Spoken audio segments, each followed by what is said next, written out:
sitting on I-12, a parking lot, just east of Walker. Oh, he's gonna be in there. Well, all right. The minutes from the January 25th.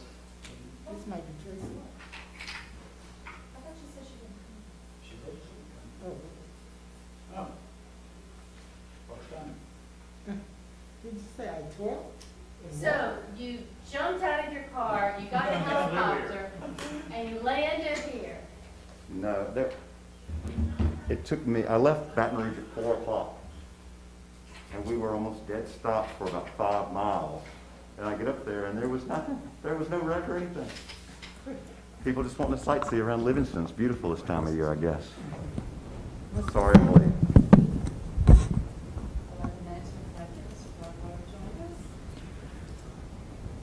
All right, we're on the, Chris, we're on the approval of the January 25th, 2021 minutes. Okay. And these are the ones that you circulated, and there's, I left you a copy. Yes, I have them. Those are all the minutes from all of our meetings and the attachments. Okay. Do you have a motion yet? not yet. I'll make a motion we approve. I'll second it.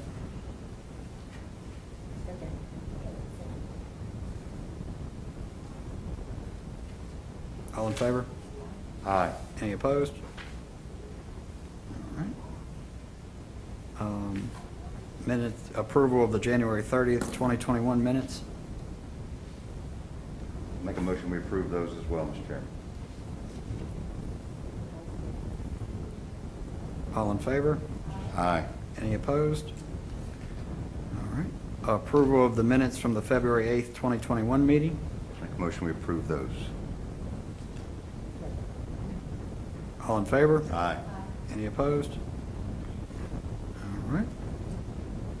New business. We have Dr. Tony Lashardi here, which I think everybody here knows probably, but he was to give his perspective, he served on the city council for 2 terms.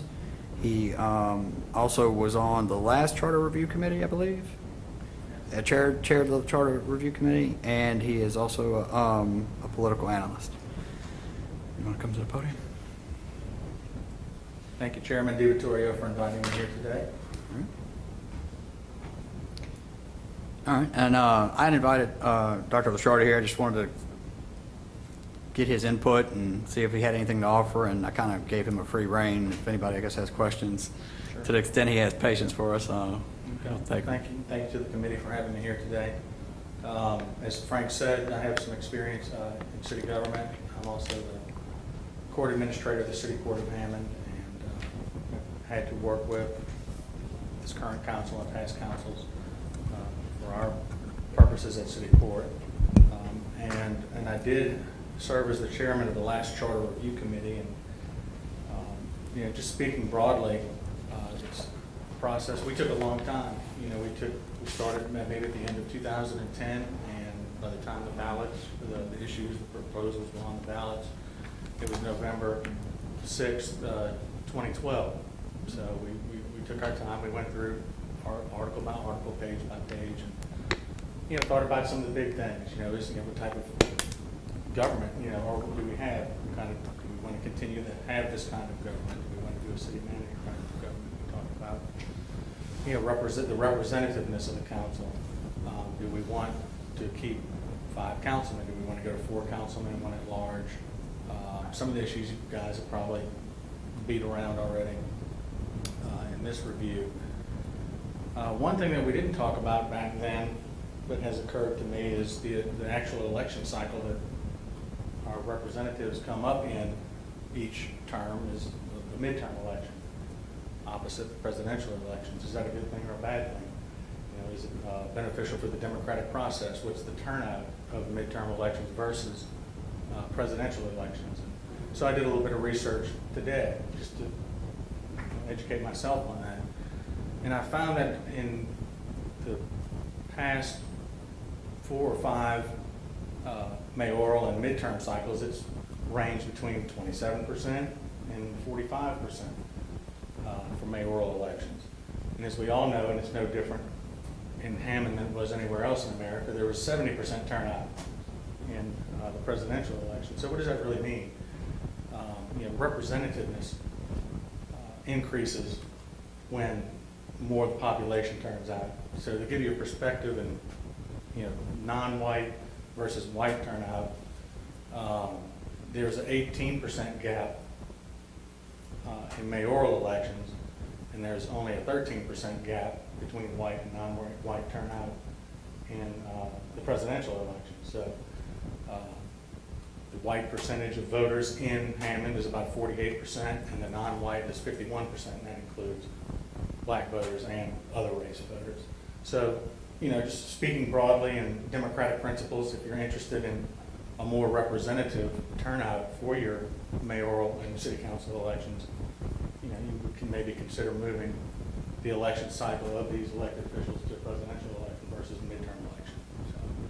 So, that was just something I thought of when I was doing the research on turnout. Besides, And that would be for the city council members? Is that what you're saying? yeah, city council and mayor are always during midterm elections. It's in the charter, right, that this is the cycle that it shall be. And Dr. Lashard, let me ask you about, so you described the 13% versus 18% in terms of the gap. Can you further define that to make sure we understand exactly what you're talking about? So my guess is what you're saying, in an off-cycle election, the turnout is more white than African American or Hispanic or other races, and in a presidential election there generally is more of a turnout of African American, Hispanic or other races relative to the white population, and so there's more balance in a presidential cycle than the other. That Precisely. So, and when you use the 13% or 18% number, So that's the difference in a midterm election in the city limits of Hammond. Even though there's only a 2% or 3% difference between the makeup of voters, there's a 18% gap. where there are Where 18% more white Yes. turnout in an off-cycle election than there is African-American turnout or other races.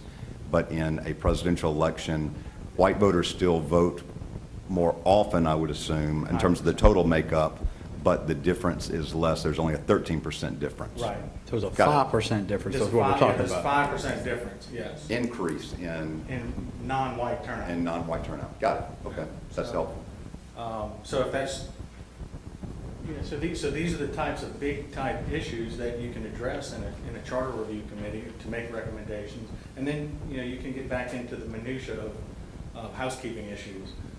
One of the ones that we addressed in our committee was how the succession of the mayoralship would go in the absence of the mayor.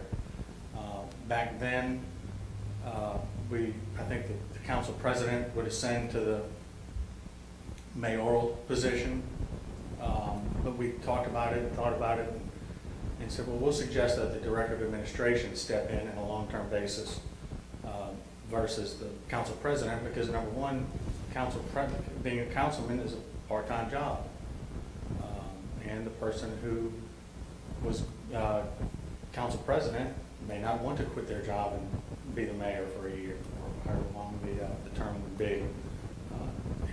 Having a director of administration would allow for continuity in the administration and policies and those sorts of things. So that's why we made the recommendation that we did for that. And again, that was kind of a housekeeping issue versus a global issue of when you might have an election or the type of government you might have. Can you tell me why you all decided to do it differently for a vacancy versus a temporary absence?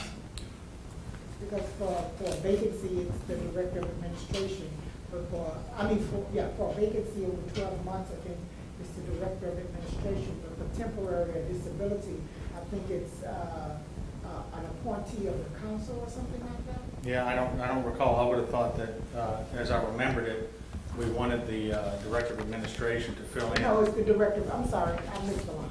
Yeah. You're correct. Yeah, okay. Yeah, if the director of administration can't do it, then it comes to it. Right. Okay. But that was the first, the first line of defense in the absence of the mayor was the director of administration.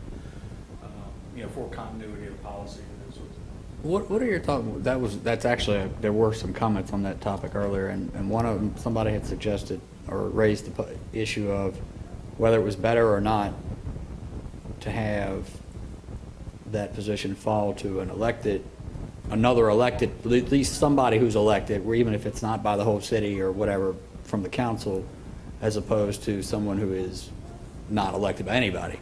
Right. So again, we thought that most council members, it is a part-time job for them. They have other full-time employment. Being mayor in the city of Hammond is a full-time job. And that when the council are appointing or approving the appointment of a director of administration, they understand that this person is, the heartbeat away from the mayoral seat, and it is someone who's competent enough to fill in the place of a mayor. And these are the types of considerations that a council would have when they're confirming a director of administration. And the director of administration is a full-time position and has congruity with the mayor and their policies that they were elected on. So that it's not just a willy-nilly appointment. It's someone who's in the trenches every day, has a job full-time, and that potentially a council president may have a career somewhere else and just isn't willing to give up that position to be the mayor. And would be subject to the prohibitions of a mayor with outside employment, et cetera. So, for instance, in our current structure, I guess Carla Gonzalez is president of the council and has a law firm. Right. So it would create, I guess, some hardship potentially. And then what would Kip happen- Andrews this year. Kip Andrews this year, right. And then what would happen, that would create a vacancy on the council. And then there'd have to be a special election for the council. And what if that councilman didn't want to be mayor? They just wanted to be the councilman. Right. I got you. So No, we kind of went down a rabbit hole on it, landed where we did. Yeah, this is the one, I'm sorry, I got it mixed up. On there, if they're vacant, both are vacant, then it's the president of the council. But if it's a temporary absence, it's an appointee of the council. So that was what I wanted to find out. Did you all make a decision that because, based on your conversation, you were saying you don't think it should have been a council person. So if he's temporarily absent, it's an appointee of the council, but not a council member, if both the director of administration and the mayor are both out. But if it's a vacancy and they're both out, it seems to be the president of the council. Right, yeah. I was just wondering why you all made the decision. I don't remember why that decision was made, but it does seem logical, listening to you, that if these both are missing, then it would go to that position and hopefully not stay there very long because, as I said, it lends itself to having other special elections for other seats that, the council president or some other councilman, they just want to be the councilman, not the mayor. Dr. Luchard, let me ask you, and I realize you're going back 11 years or 10 years, and you may not recall, but on this issue where if you have a vacancy with both the mayor and director of administration, then would fall to a temporary appointment with the president of the council, do you recall whether or not you had any discussions in that scenario whether the president of the council would not be subject to the outside employment restrictions during their period as mayor? Yeah, I don't recall any conversation about that. Because it seems to me, it's a valid point that you have, and you don't want to prevent somebody, even during that 1 month. Mm-hmm. It would be nice to at least shield them from that in that temporary period of time, that they are not subject to the outside employment restrictions if they are only there on a temporary basis. Yeah, that would make sense. Because there's no exception for that as I read it in the charter.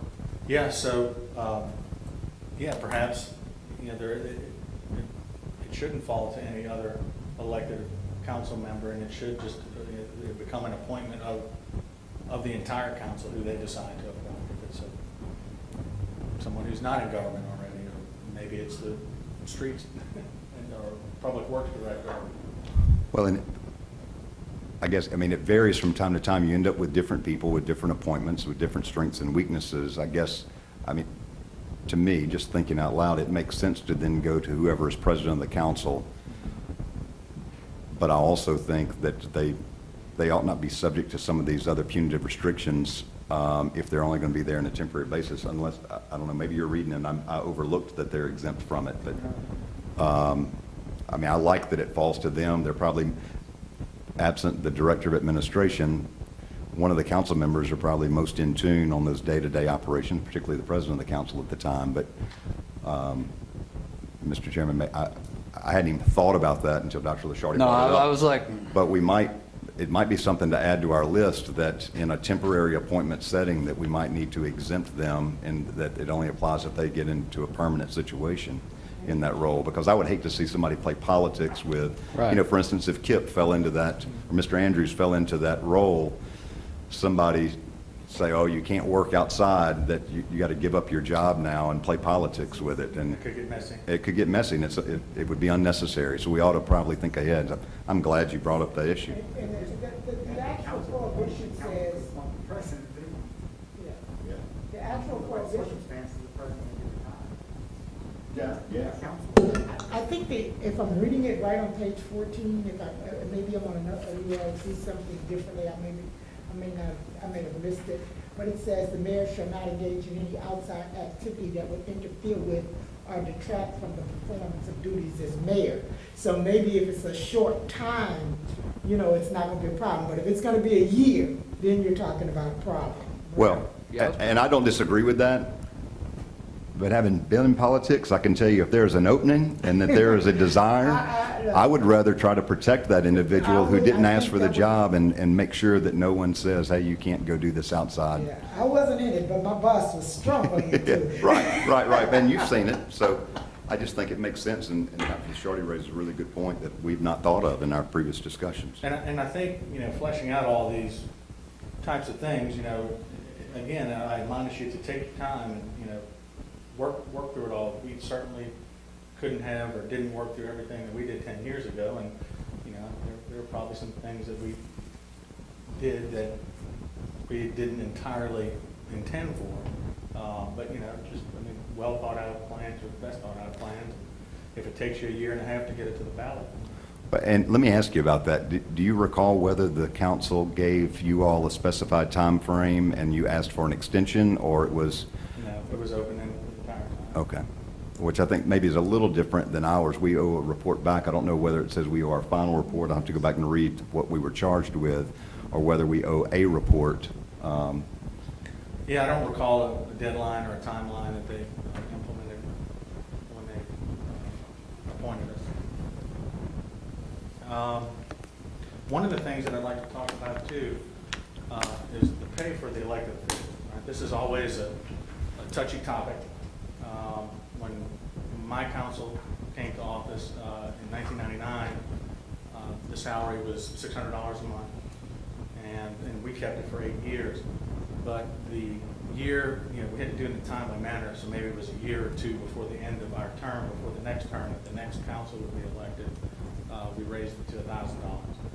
The mayor went from $40,000 to whatever it is today. So that was in what year did we vote now? 2004, I think. So the mayor's salary was appointed to what it currently is today, almost 20 years ago, 18 years ago. And it took effect on Mayor Foster's first term. And so there are parish officials, parish-wide officials, whose salaries are adjusted by some algorithm or mechanism that leaves the politics out of it. And if you can find what that mechanism is and maybe connect it to the mayor and the council salary here as it not being a political hot potato to deal with, maybe the committee would be interested in looking at that. Something we didn't talk about back then, but it was 10 years ago, and we weren't thinking that these might be outdated salaries, or we didn't compare them to other mayors and council members in similar cities. So I would recommend, if y'all are looking for something else, to maybe look at that.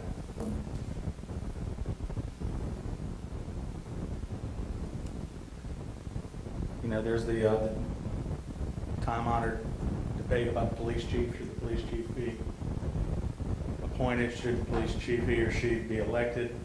I can tell you that the councils that I was involved with, we would steer away from an elected police chief position. It takes away the most opportunities of hiring a professional, whether they are a resident or a 2-year resident or a longtime voter here or not. It allows for regional, national, or statewide searches for these. And I understand how politics work, and I understand how personalities work, and executive versus legislative bodies work. And I just caution you to not put yourselves under the pressure of any current political circumstances, and just think about the future. Not every council,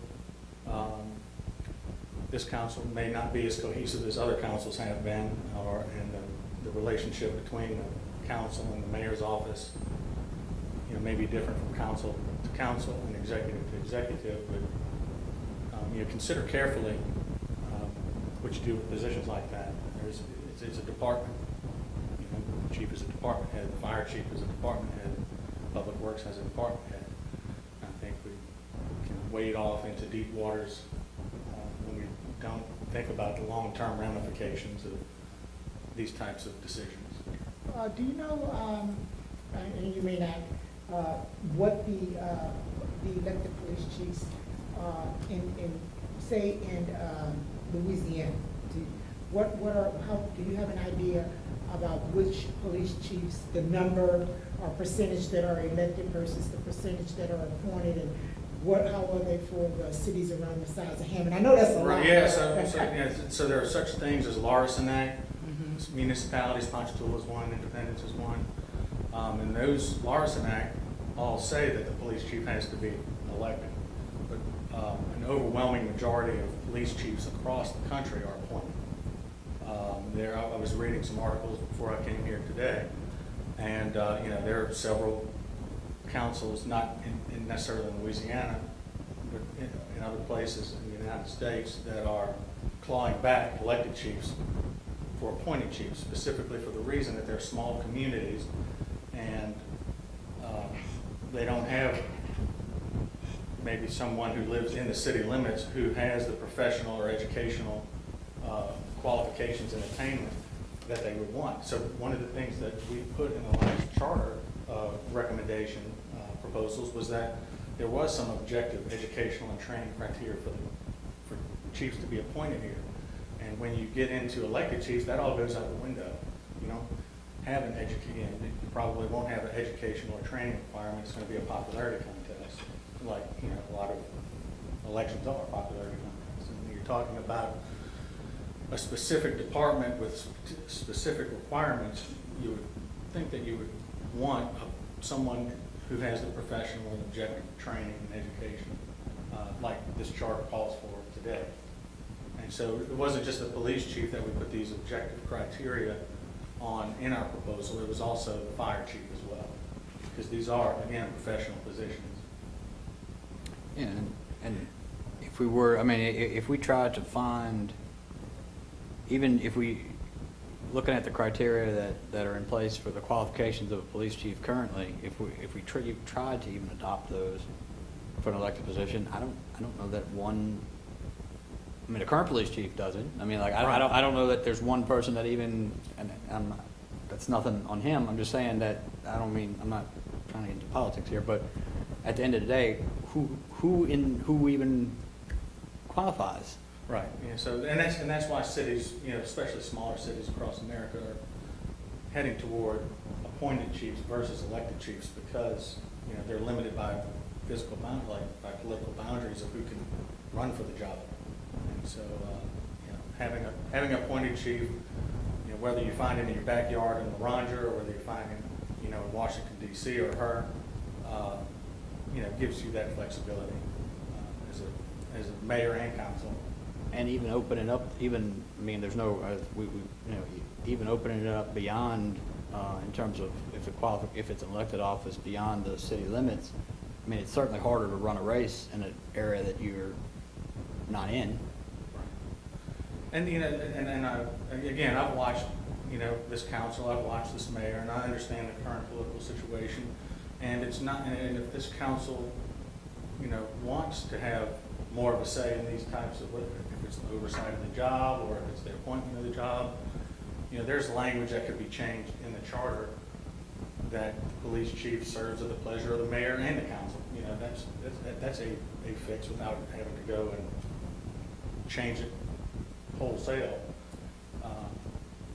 That's the great thing about a charter review. Everything's up for consideration and for debate. And Dr. Lashard, let me ask you a question about that, because you spend a lot of time on elections and know that probably as well as anybody around here.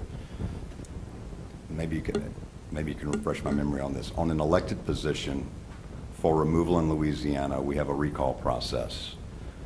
And I don't remember off the top of my head, but I think it's 20%. it's a pretty high threshold. 20% of the registered voters have to sign on within a specified time frame. It varies by level. Right. Depends upon the position, right? But sign in order to initiate the recall election, and then it becomes then another election. Correct. Which doesn't guarantee the recall, getting the signatures. But 20% of the registered voters within the area. 11,000 registered voters in Hammond.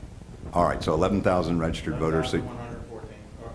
So just over 2,200 people would have to sign on a recall in order just to generate the election versus, I guess, the decision of one person right now under the current charter that you would have to convince for a change, right? So you're convincing 2,200 and some change versus Just to get it convincing on the one. ballot. Right. And not to win the election. Right, that's just to get it on the ballot versus convincing one person under current. Okay. You mentioned some other scenarios in terms of it's not necessarily just answerable to the mayor or maybe not even the council or boards or things. What are some other alternatives into how that, who appoints and supervises and? Right, so it depends upon the type of government you have, the type of home rule charter you have. Most cities the size of Hammond or smaller or a little bit bigger in the country have what they call manager forms of government, where the mayor is elected among the council members or the aldermen. There'll be a mayor pro tem, and they'd be serving as the chairman of the council. And so the police chief would be appointed by the city manager or by all of the aldermen, to serve and answer to the board instead of a single administrator, a mayor or director of administration or a city manager. So, city manager is a progressive form of government, a more professional form of government, where the manager is hired based upon an objective criteria: education, experience, training, and so on and so forth. Whereas, we have, and that would be called a weak mayor form of government. Right? Now, the Larson Act, municipalities in Louisiana has a strong mayor form of government. The mayor actually runs the meeting. I think he actually has a vote on the council too. So I wouldn't say that that's a very strong mayor form of government. This is a more balanced type of government, and the city manager form of government is a weak mayor form of government because the mayor really doesn't have any administrative authority over any other alderman. So it just depends upon the type of government that you have as to who the police chief answers to. On the charter, it says that the police chief is appointed by the mayor subject to the confirmation of council. So I wonder, in your research or in your review, is there any between prior to the any type of review process or something like that, where the council or the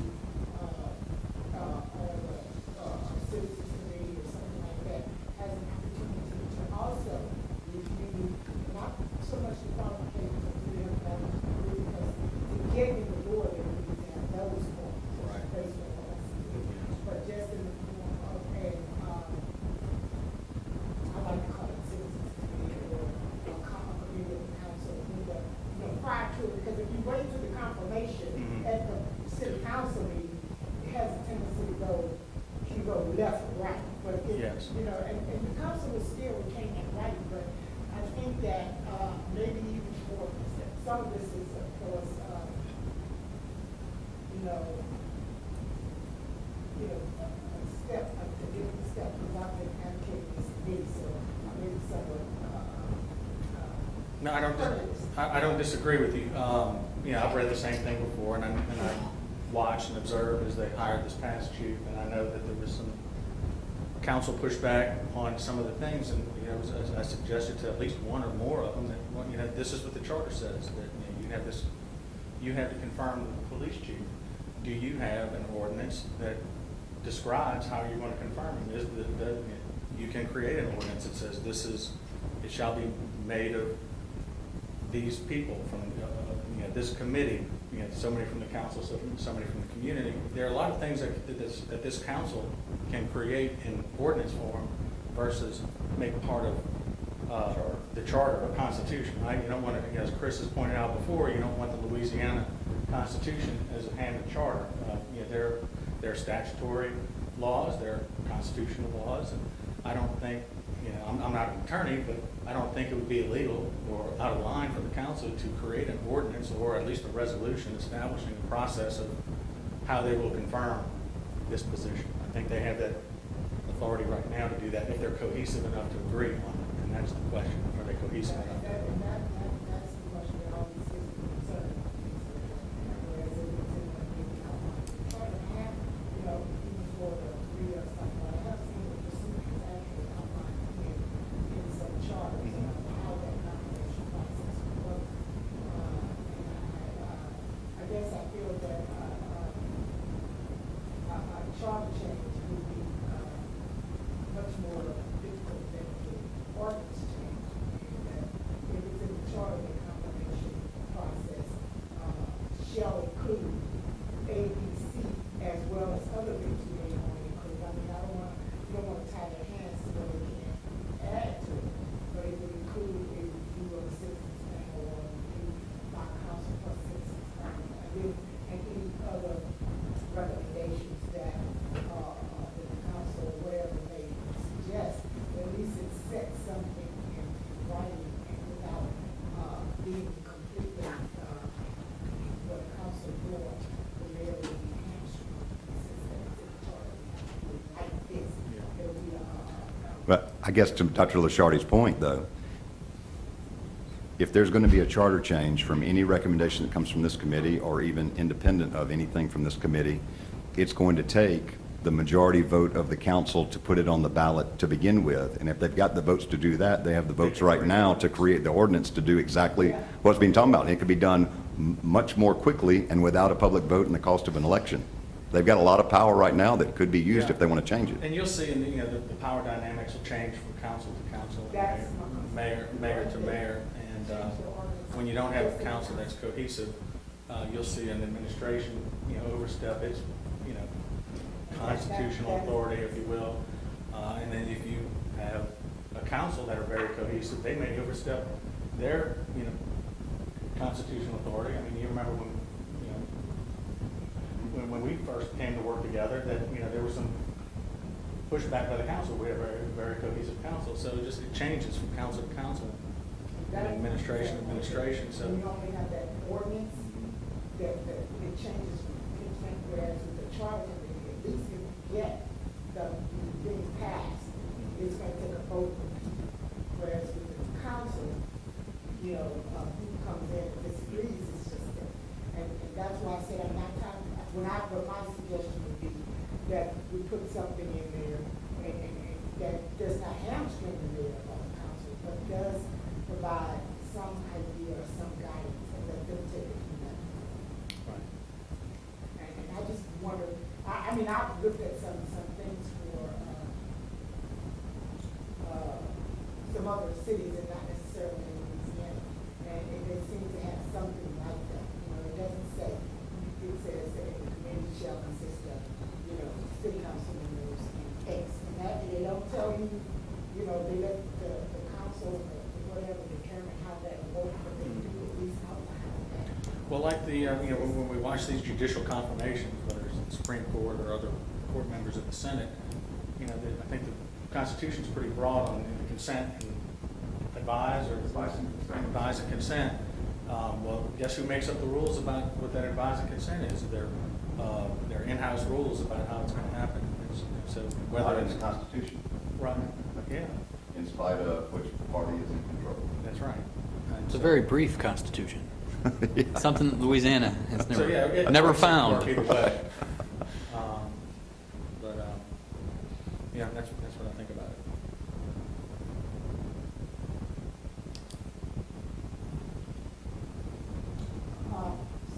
The other thing I think was, I wanted to ask, I noticed that, maybe I missed it, and maybe you can tell me,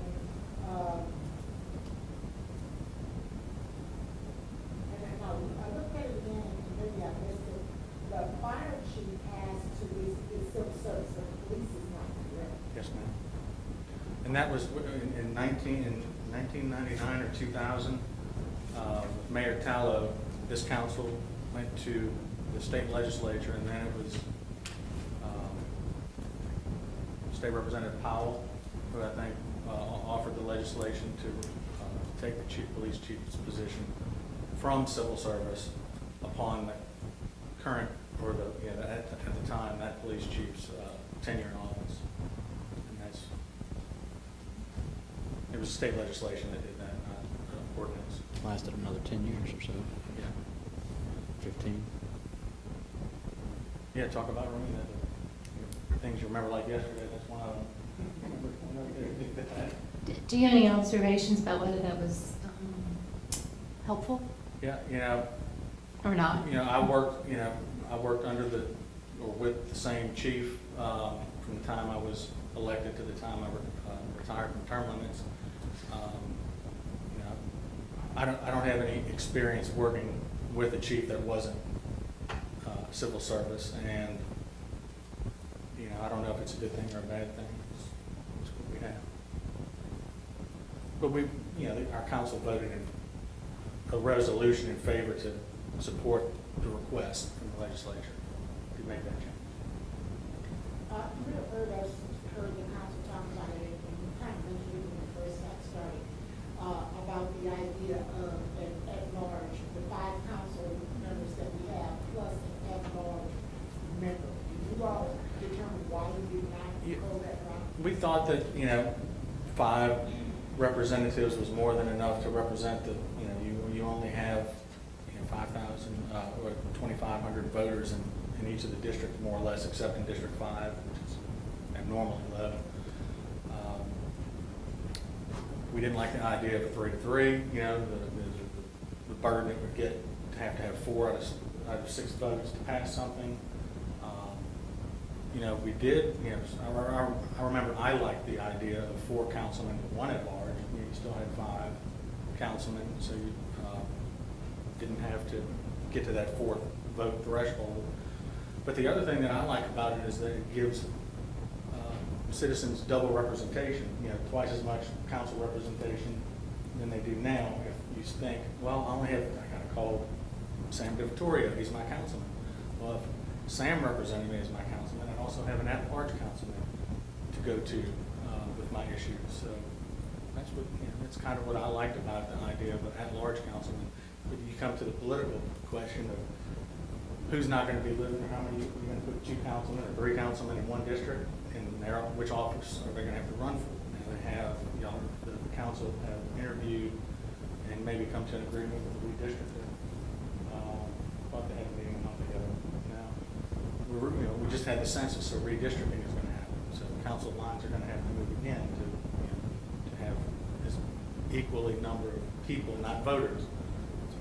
Redistricting is based upon people, residents in a district, not voters. So that's going to change somewhat. So if there was a recommendation to go from 5 district councilmen to 4 district councilmen and 1 at large, it's probably not a bad time to be talking about it, because they have to engage a redistricting firm to draw the new lines. When you all debated that back then, were there discussion of one of the people, I think maybe it was Jay Seal, that raised the issue and questioned whether or not creating another citywide elected official creates a political rival with the mayor and having 2 citywide elected officials? Yeah, I don't remember thinking it was a great argument, but I do remember that coming up. And, there's so many other examples to point out, whether it's New Orleans or Jefferson Parish or many other political subdivisions and cities who do have at-large councilmen.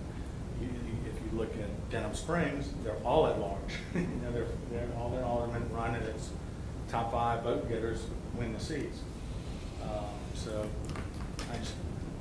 It was a weak argument. it was an argument I agree with. Right, got it. But, you know, one of the things that we did on this, you know, but it was, you know, Jay Seal felt that way, maybe somebody else felt that way.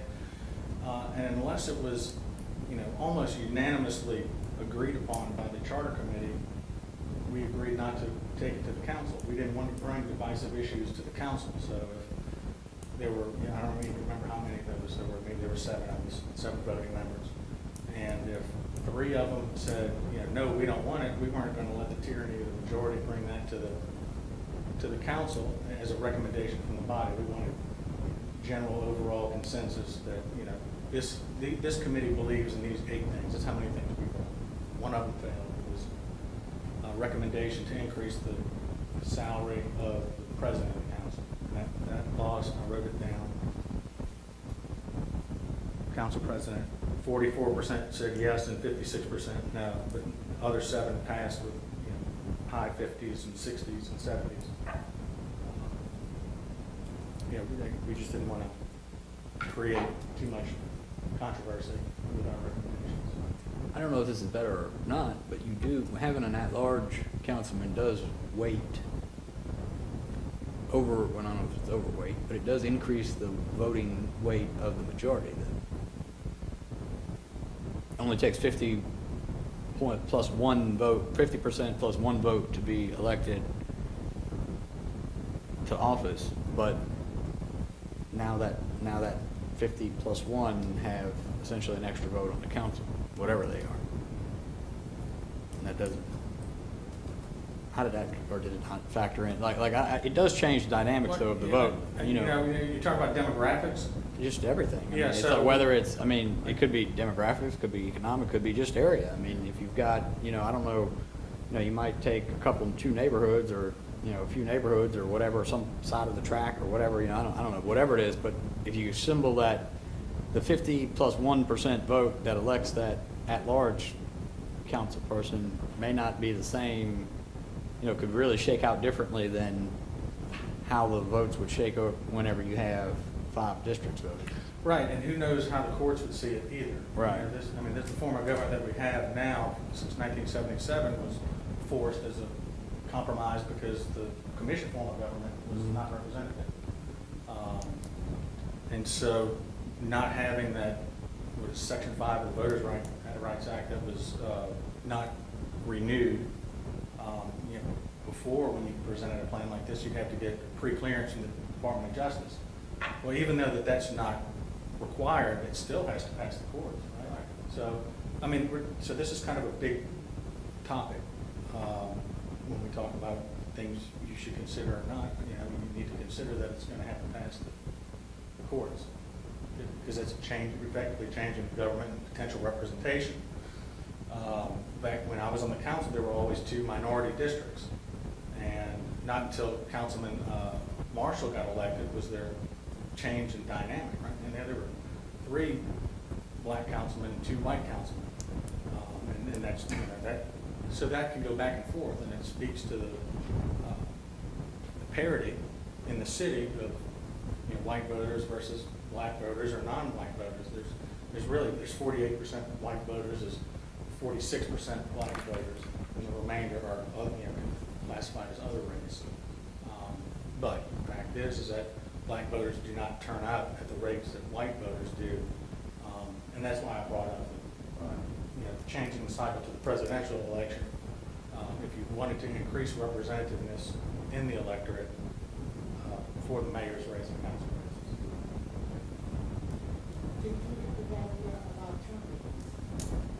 Right. So when I was on the council, we had 2 term limits. The mayor had 3 term limits, and the committee felt like, you know, there should be parity there as well. So we increased the number. We recommended to increase the council from 2 possible terms to 3 consecutive possible terms, which passed. Are you asking, do I think that the current term limits are a good thing or a bad thing? No, I'm asking, do you think that the current term limits are sufficient for the board? Yeah, I don't think I would have wanted to do it more than 3 terms. I didn't want to do it past 2 terms, I don't think. But I know that Councilman Hood came up and recommended, I think, 5 terms. Yes, potential 20 years. I don't know if, and I go back and forth and argue with myself whether term limits are a good thing or a bad thing at all right now either. So I really don't have a firm position on whether there should be more, none, or less. Probably not less. It is interesting, though. It does have I mean, it had an interesting dynamic on this council, really. I mean, it wasn't all due to term limits, but Yeah, it was substantially that. I mean, it was a series. Without term limits, it probably would not have been a 5 new. Again, not what completely caused that to happen, but they are all on a cycle now. Yeah, I mean, and it does take time to get used to the way things work and processes work, and you can be taken advantage of when you're new, and whether you're the mayor or the council. So, yeah, maybe term limits aren't a good thing after all. But you have charter review, you can put it back to the people, it's a living document. You can fix things that need to be fixed.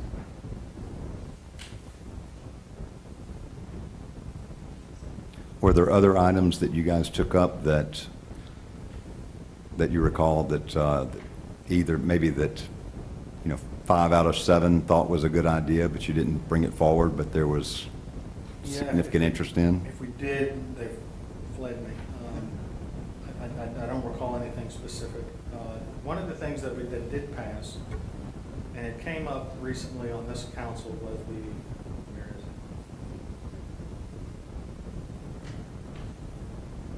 it? It has to do with the council's legal advisor. Right. That's what it said on the ballot, council legal advisor.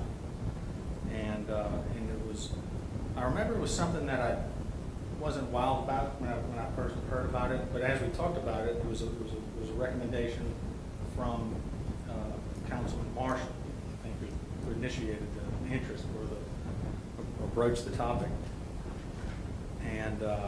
And we did all, I think, ultimately vote for it, and it did ultimately pass.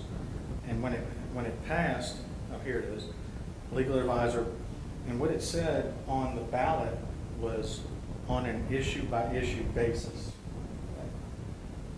I don't remember that. I didn't remember that part. Because I had in my mind, okay, this is, if the council wants to hire their own city attorney, they'll be able to. And when the argument came up, the debate came up this past year, in my mind, that's what it was. I'm like, of course they can pass the charter review. But as I went back and read the language on the ballot, it does say on an issue-by-issue basis. So if it's, this committee's appreciation or desire, and if the council, it has to go to the council to get the ballot too, and if it's that count, and if it's the council's wish, the way to reconcile that would be just to strike on an issue-to-issue basis and just leave it period. Then I think that if that's the wish of the council and this committee, that's the way it would be interpreted, because the council could, in fact, hire its own legal counsel to represent themselves on an ongoing basis, like the city attorney is of the city, the mayor. And the council.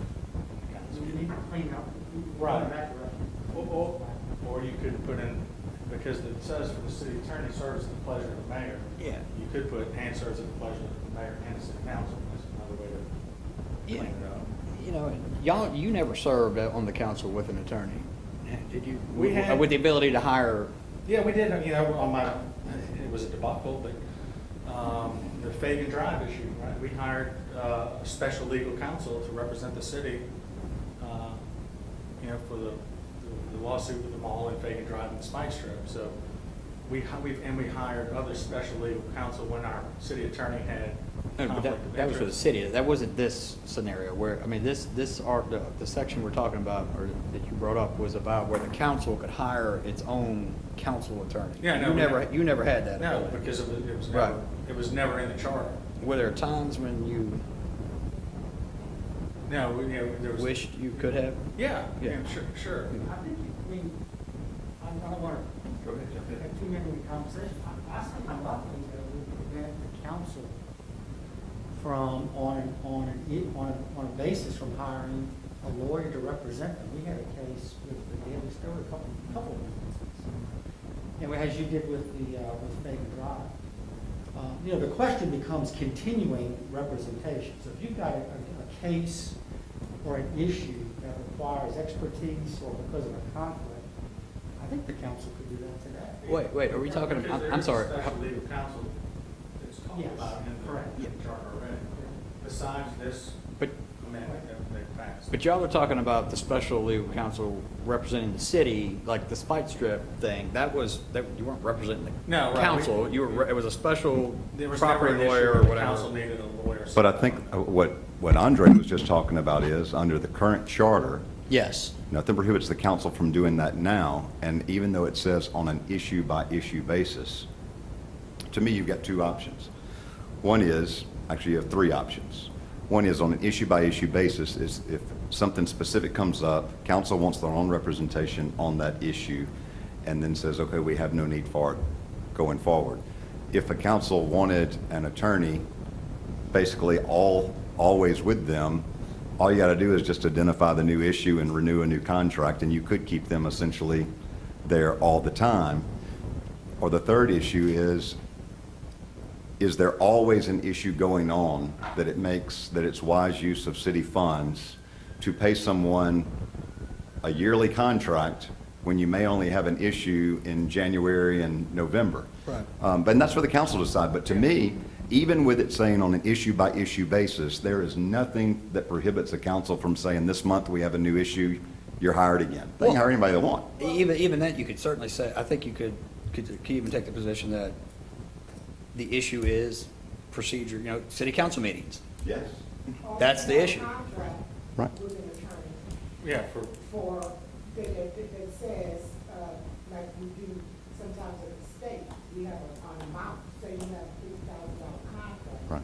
But that doesn't mean the attorney gets $50,000. right, they get paid attorney general rates. On an hourly basis, if the council needs. It's a maximum amount of a contract. You're absolutely right. But I think to Frank's point, The council would have their own attorney in the contract, but he would only get paid if and when the council needed him on a specific issue or for a specific purpose. That way, I mean, just as I'm thinking it through, that way the council would have their attorney. However, he's not somebody that's gonna take, just get a salary if there's a need. He would get, Right. Whatever the state AQ rate is for an attorney, and that attorney would be on a case-by-case basis, just like this says. We just would have a contract so that the council would feel confident that if they had to have somebody, that he would be there, they wouldn't have to go out and get a new contract and go through all that process. He would be someone who would be hired to represent the council on an issue-by-issue basis for the year of 2021 to 2022. And whenever the council needs that person, they would say, we need you to come in and do it. I mean, that's what we Yeah. do with the state. That's how we do it. right. And there's always, if you're talking to if a council person was asking the attorney, had to, communicate with the attorney to ask a question, there's an issue. That whatever their question is they're asking about is an issue. And I think that the thing would be is that the council would be, the advice would be just like it is for us in the state. I'm using that as an example. You got in-house counsel, and in-house counsel can handle it, that's getting paid every, whatever, let the in-house counsel pay. But when there becomes something that you want to get another opinion on, or you think that you need separate counsel, then that person already has a contract. I'm just trying to think of a way to satisfy both the need for the council to feel that they have somebody that they can call on if they need to, versus, trying to say, well, every time we need an issue, we gotta go hire. Right. And who would advise the council currently that, issue by issue basis, there's a lot of leeway there in terms of how you define an issue? When, who's going to give them that advice? Nobody. There's no lawyer, there's no counsel they can go to get that advice to say, it says issue by issue. Issue can be the council meetings. Issue can be you know, you're, They'll figure it out. Somebody will. Sounds to me like we have Well- a consensus that the language is pretty broad and there's no problem so far. well, Yeah. Is that right, or has No, that I been think that's, a I think the consensus is to the contrary of that, in that if, it sounds like the intent was broad authority to give the council broad authority, and the language is created a hook for those not wanting them to have broad authority to argue that you don't, you have to limit it to this very narrow issue right here. Well, I don't know how the council, of course, would take that, but, you know, I would agree that issue by issue is kind of broad. When I'm looking at it, I mean, because if there's an issue, it doesn't necessarily say it has to be an issue of, it can be an issue. I mean, you have a concern. Right. And I can't, I mean, you know, as a lawyer, of course, you know, you can make it fit. Well, I can't let the issue go, though, without pointing out that, I'll just be brutally honest, this whole issue is really baffling to me. And I'm going to tell you why. In watching very closely a city attorney that had a door that was always swinging open for council members and a mayor, and they all had access anytime they wanted it and got straight advice, Even after they were council. even after they were councilmen, before, it is baffling to me that anyone in the city of Hammond would think that someone doesn't have access to good, honest legal advice under the current structure without having to hire a new one. And they've already got in the charter the ability to go even beyond that, even if it is issue by issue. It's absolutely baffling to me that this is even something we've discussed for as long as we have. I'll be brutally honest with you.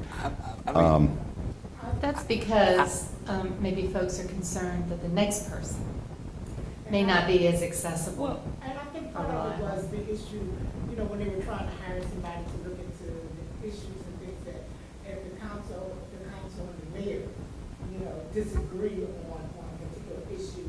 And although I do not, though I personally, have no threat either way, I think that if the council and the mayor disagree on something, there may be council members who may think that the city council, the city attorney will answer to the mayor as opposed to answering to the council. Now, whether or not that has happened or not, I'm Right. not saying that. What I'm saying is that could be their assumption. I understand that, I mean- and probably Mr. Coutrain's not going to say it, so I will. But to me, that impugns the character of a person that has an ethical and professional obligation as an attorney to give legal advice based on the law rather than on politics. I mean, Well, no, but Chris, the rules of professional conduct say that you can't represent parties that are, you can't have current clients that are adverse to each other. The council and the administration, not speaking of this one, but they are supposed to be co-equal branches of government. There is an inherent conflict, potential conflict between those two. and the charter allows them to hire their attorney. Yeah, and I'm happy to address that. So on the occasion, and it does arise, where the council and the mayor have a difference of what to do, I've always advised to get an attorney general's opinion. And we've done that multiple times for the past several years. But I think as of today, if there's a disagreement, the council has the ability to hire its own lawyer to address the issue it's having with the mayor. But I will tell you, like Chris says, it's whatever the voters want, however the council wants. The council needs to get, if it's not satisfied with representation it's getting, it has the ability and should hire a separate lawyer to represent the interest of the council.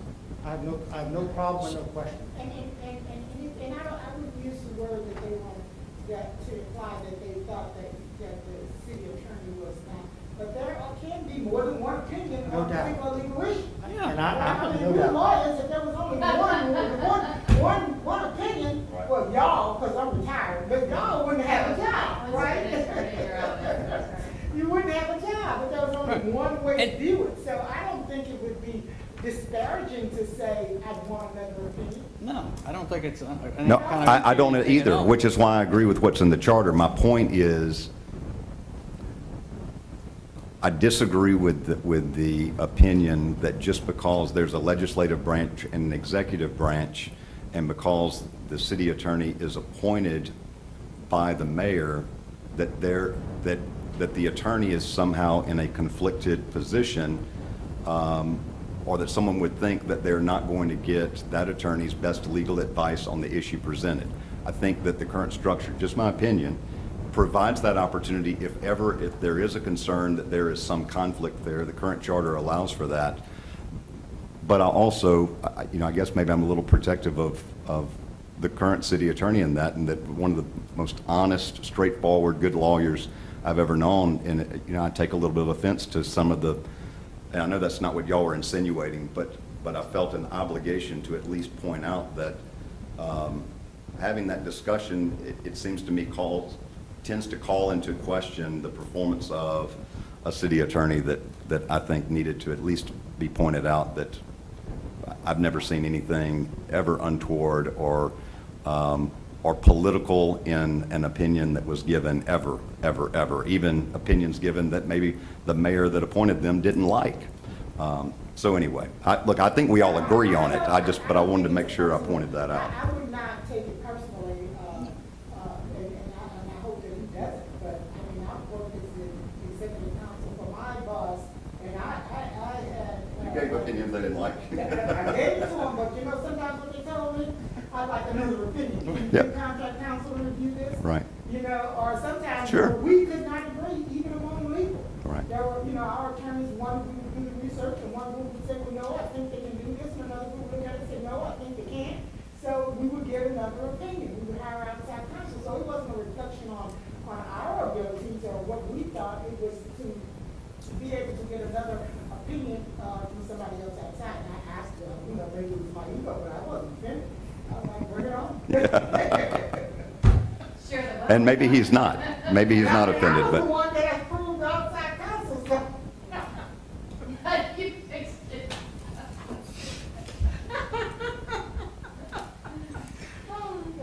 You're enjoying the lawyers having lawyer. Yeah. All right.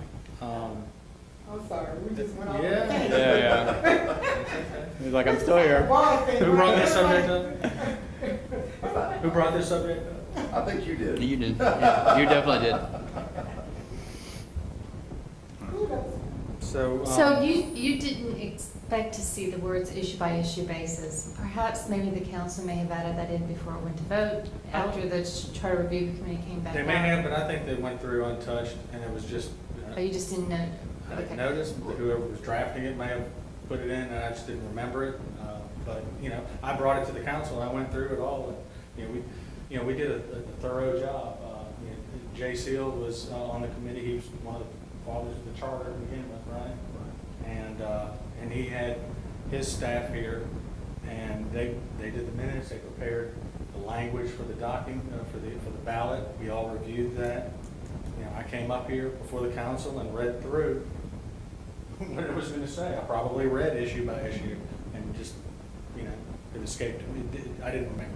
You were just tired and wanted over by that point. Yeah, right after that one. You went on for a year, you said, didn't you? Or over a year, Yeah, didn't you? yeah, but by the time it got to the people, it was well over a year from the time we started and were appointed to do the job.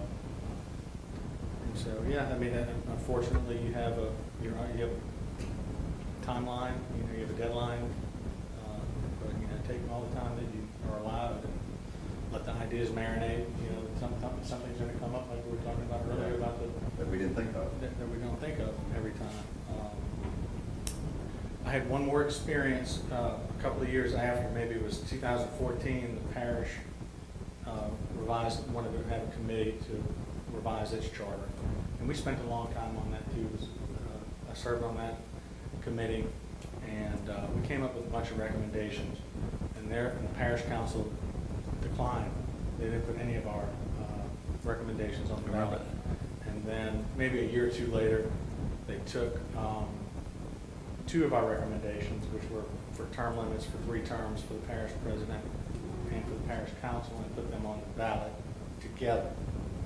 So this kind of violates, there's a single subject rule, and when you amend 2 articles of a home rule charter or constitution, it could be found unconstitutional. So if you are thinking of putting something about term limits on, have them as two separate issues on the ballot and not as one together, just out of an abundance of precaution.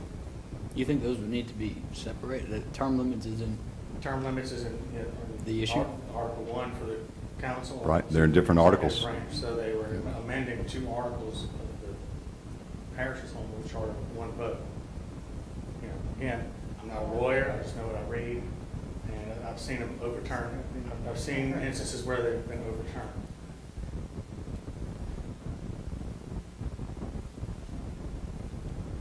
There's been another issue that's been talked about by some folks about the definition of qualifications of a mayor or a councilman as to where they live or domicile to reside or that sort of thing. Do you have any observations on that? I mean, I think that's a judge's call, you know, I think it's pretty liberal, you know, I've seen pretty liberal interpretations of who can run for what based on residency and domicile.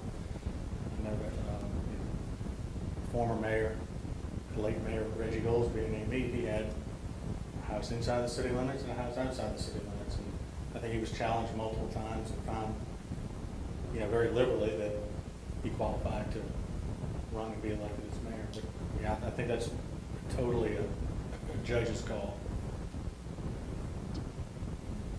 So the provision would be in the charter to define whatever that qualification is. Right. And then how it's interpreted is something later on.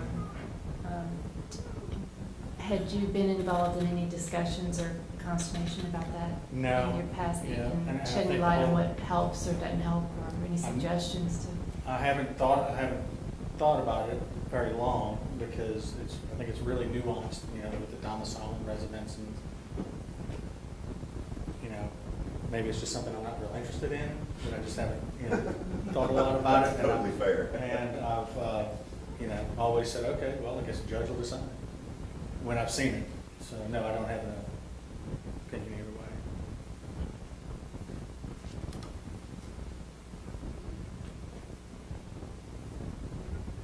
How about any residency requirements for department heads, like police chief, fire chief, Yeah, public works, and that kind of thing? Did I know y'all it's talk in- about any of that or have? we did, I mean, we always knew it was in the charter. We knew the, you know, director of administration was Don Holgren for my first term, and then he was moved around and back and forth after that. He didn't live in the city limits, and you know, I always kind of wondered, you know, what does it matter if he's in the city limits or 2 miles away or 5 miles away or 10 miles away? I'm not sure what the purpose of it is.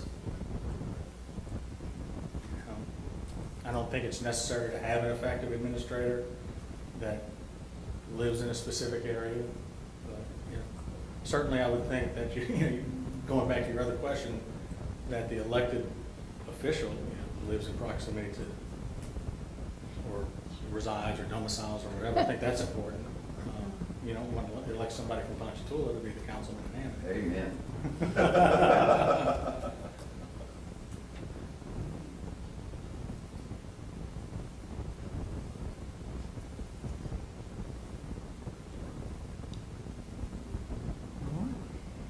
anything else? Anything else for us? or- No, but, you know, thank you for inviting me here. Thank you. You know, I enjoy talking about this kind of stuff. Yeah. You know, I think about most of it, not 100% of it, Yeah. 100% of the time, but certainly I'm interested in it and have enjoyed being involved in it. Appreciate y'all having me here. Thank you. Very helpful. I do have one other question. I mean, one of the issues that's come up too deals with bonded debt, about the ability to incur bonded debt when approved by a majority of the electors. Do you remember whether or not you all ever debated those provisions about the ability to incur debt?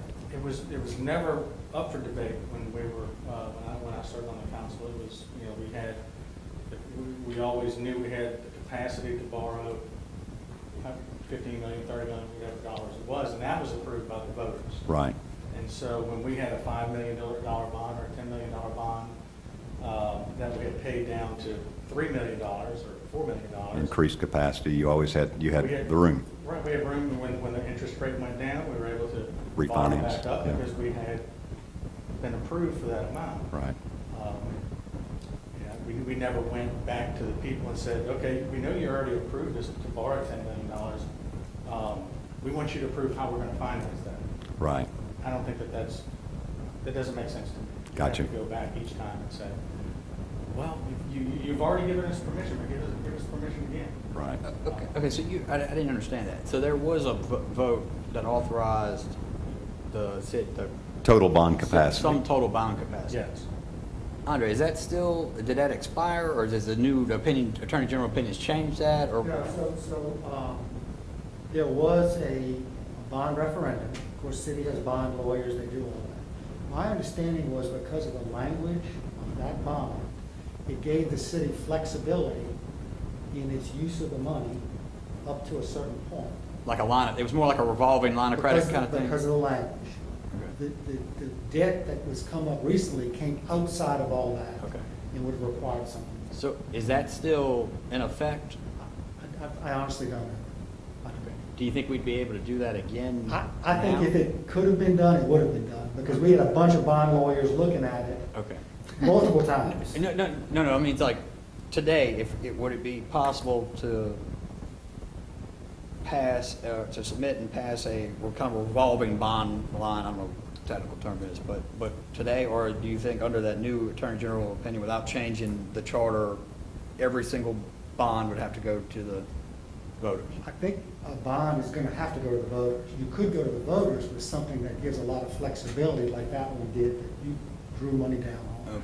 And I think that's the challenge, is how do you go to voters? And with maybe the temperature of voters, there's some concern that they may not just approve a line of credit up to $10 million with no more specific provisions. The one before had enough ability to be able to use for multiple purposes. And that's So in terms of the state, it was that they paid it off and didn't Remax it? But yeah, that's how we operated for 8 years.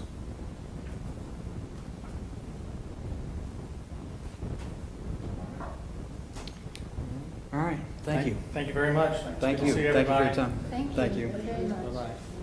Please join us again. I will. All right. On a Tuesday night, maybe. I have the January 25th meeting. Is that the date wrong, or did I duplicate something? Was there supposed to be a different date? March, we were probably supposed to have the March. What was our last meeting? March 2nd? I think it's duplicated. No, I think it was supposed to be a different date. I bet it was supposed to be our last minute. March last 2nd? Yeah, it was supposed to be meeting. March 2nd. Okay. Those minutes are read, right? And we had them, and they were circulated, Okay. and I received no comments.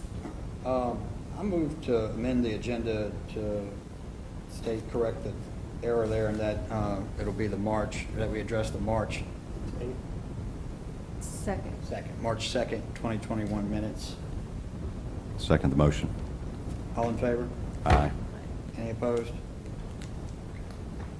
It's been March 8th, March 2nd. Move we adopt the March 2nd minutes as presented. All in favor? Aye. Any opposed? Okay. Mr. Broadwater, do we have, I think if we're going to, I think we've kind of come to the point where if we're going to do this, we've got to do it.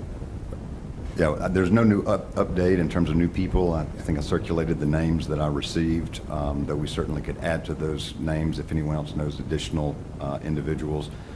I think at this point, my suggestion is we need to know whether there is a specific dollar amount that either the mayor or the council is willing to put up, so that, like Ms. Knighton was talking about earlier, we could do a contract not to exceed X amount and come up with an hourly rate and then vote or interview these people, or however we want to do it. To me, that's the next step. Knowing, do we have any contracting authority? I'm kind of, would you be prepared, would you feel comfortable today recommending one of those people, a specific one, or not? No? No. There are some of them on there that I don't know. I wouldn't be comfortable recommending one of them over the others without knowing the different ones that were there. I think if we were going to do that, and I wouldn't feel comfortable speaking for this entire group on an issue like that, if I might make a suggestion, I think the thing that might be fairest is if we would like to contact them, and I'm happy to do that, and invite them to come to the next meeting so that we could question them, and if they have interest in even maybe being a part of that, and the ones that have interest come show up and allow everybody to ask them some questions, then we could separately decide who we wanted to offer a contract to. If that's, Well, no. I think my thought was that we would come up with somebody and ask the city, make some request to the city or the administration. To contract with them? Right, to contract with them. Sure. But I was also, I'm kind of, like I said, I think we do need to, if we're gonna do it, we need to get it moving. So I think probably either we, just two of us, kind of like we were doing, like I did with the specific provisions that just we assign two people, kind of take that on and go meet with them and make a recommendation, and let's just come up with somebody and then ask the city, look, we've got this person, we'd like to hire him, this is why, can you do it or not? And I think that's fair. I'm fine with that. I think you're definitely one of the two. I'll do it, and so anybody else that wants to do it, I'm happy to meet with them and to contact individuals to see if they have interest so we can interview them.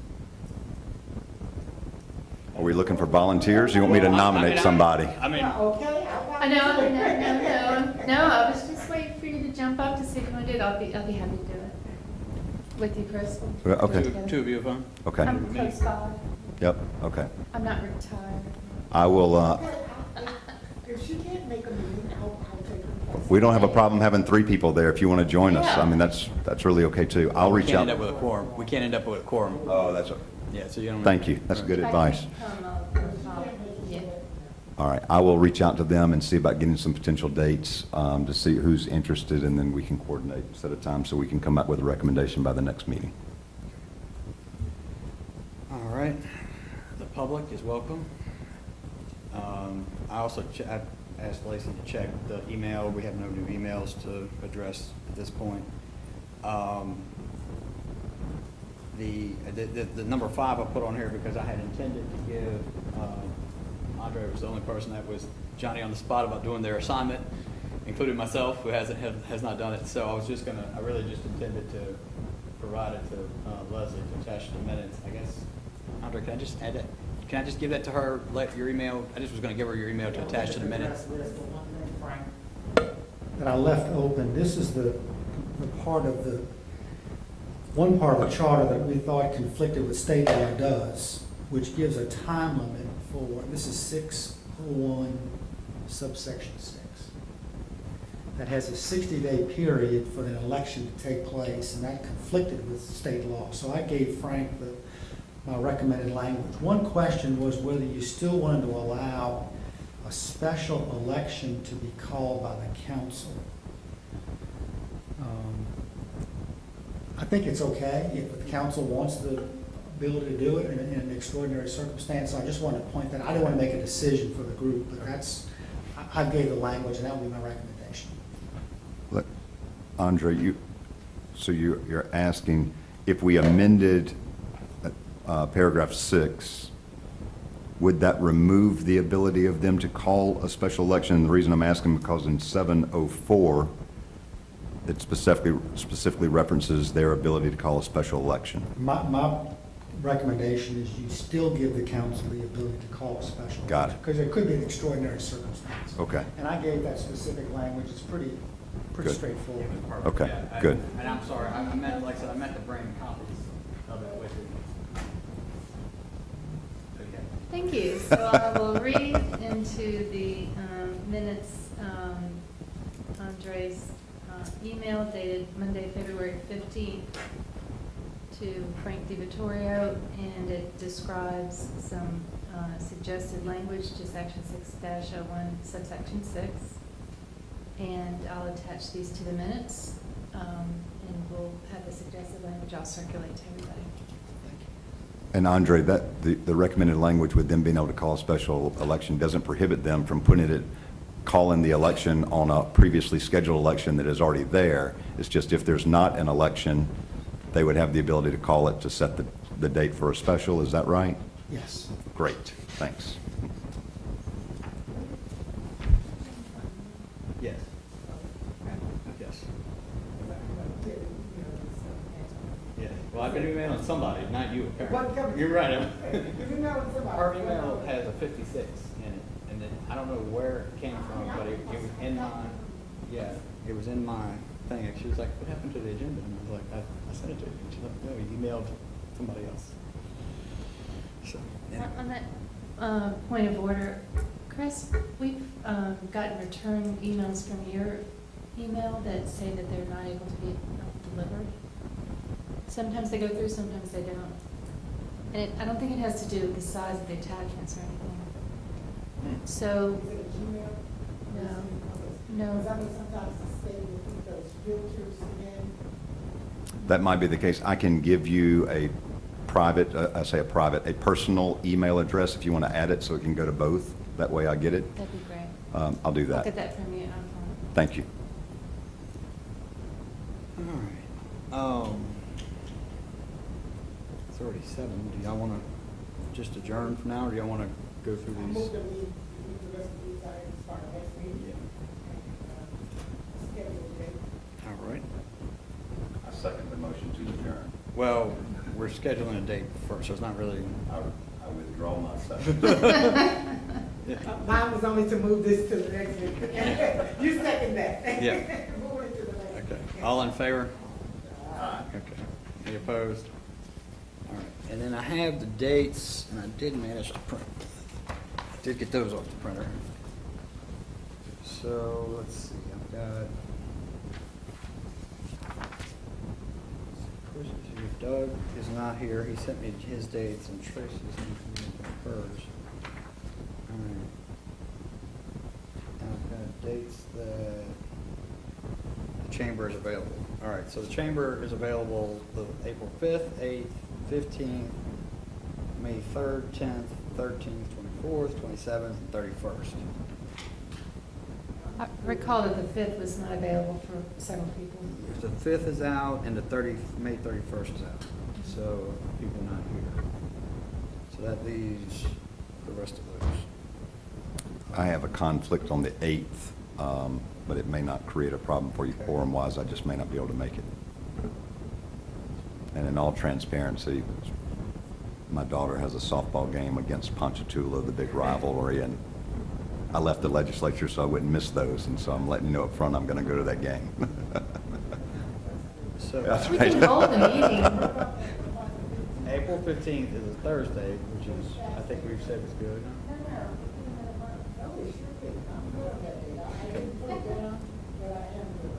All right, April 15th. Everybody's good on that? Yes, sir. All right, and let's go ahead and, Gives us time to complete our homework assignments we didn't do in the last 3-week hiatus we had. and then we have May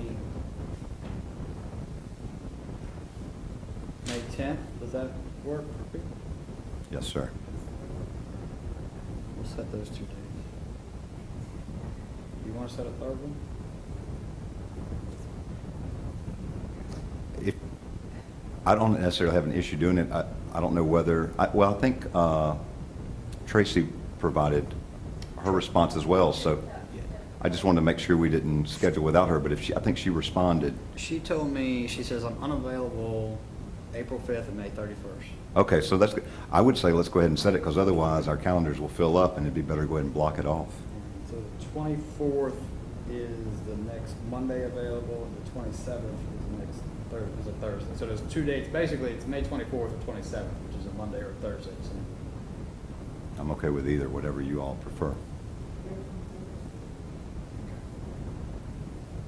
right. So we got April 15th, May 10th, and May 24th. And to the point that was discussed earlier, I went back and looked at the resolution by the council that said that our final report is due June 30th, on or before June 30th. So That, Well, I think we're winding down. Yeah. You know, you heard Tony say that they took a year, so I mean, if it, I don't think we're gonna take a year. I don't think we need to take a year. I mean, if we needed more time, we need more time. I mean, we'll have to ask, but I think we're winding down. Yeah, I mean, I think we could get it done. That gives us 3 more meetings, but it would be getting close, because. Well, it leaves a month still. I mean, Right. it's 3, and we're still in May. so. Right. Okay.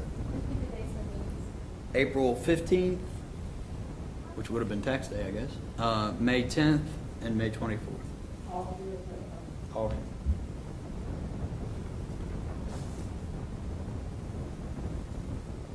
All right. Now is there a motion to adjourn? Second. All in favor? Aye. Any opposed? I got my first vaccine shot today. Which one? Moderna was